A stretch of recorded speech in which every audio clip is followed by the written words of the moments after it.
ইউক্রেনের বিরুদ্ধে রাশিয়ার সেনাবাহিনীর আক্রমণাত্মক অভিযান তীব্র হয়েছে। গত বছরের গ্রীষ্মে ইউক্রেনকে চতুর্থ প্রজন্মের যুদ্ধবিমান সরবরাহ শুরু করে পশ্চিমারা। এরপর যুদ্ধের মোড় ঘোরানোর চেষ্টায় সেসব ব্যবহার করছে জেলেনস্কি বাহিনী, কিন্তু যুদ্ধবিমানগুলো রাশিয়ার বাহিনীর বিরুদ্ধে কাঙ্ক্ষিত ফলাফল বয়ে আনতে পারছে না। এবার রাশিয়ার বাহিনীর সামনে টিকতে পারল না যুক্তরাষ্ট্রের নকশা করা অত্যাধুনিক যুদ্ধবিমান F-16ও। পুতিন বাহিনী ইউক্রেন পরিচালিত একটি F-16 যুদ্ধবিমান গুলি করে ভূপাতিত করেছে। রাশিয়ার প্রতিরক্ষা মন্ত্রণালয় জানিয়েছে ওই যুদ্ধবিমানটি মস্কোর বিরুদ্ধে ব্যবহার করছিল ইউক্রেন। রবিবার মন্ত্রণালয়ের নিয়মিত ব্রিফিংয়ে এ তথ্য জানানো হয়, তবে পুরো ঘটনার বিস্তারিত জানায়নি রুশ প্রতিরক্ষা মন্ত্রণালয়।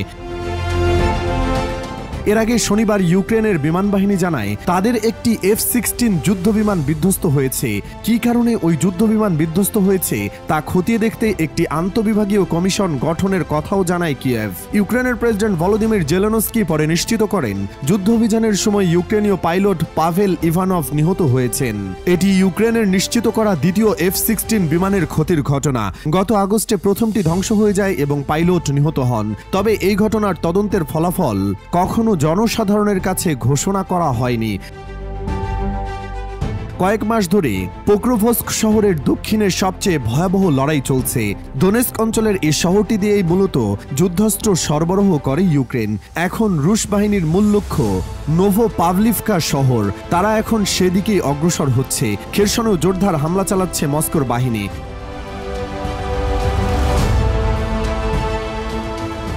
সাবেক মার্কিন প্রেসিডেন্ট জো বাইডেনের প্রশাসনের কাছ থেকে অনুমতি পাওয়ার পর বেলজিয়াম, ডেনমার্ক, নেদারল্যান্ডস ও নরওয়ে কিয়েভকে ৮০টি পর্যন্ত F-16 বিমান সরবরাহ করার প্রতিশ্রুতি দিয়েছিল, যদিও এর বেশিরভাগই যেতে কয়েক বছর সময় লাগবে। ২০২৪ সালে ইউক্রেন প্রায় ১৮টি বিমান পেয়েছে।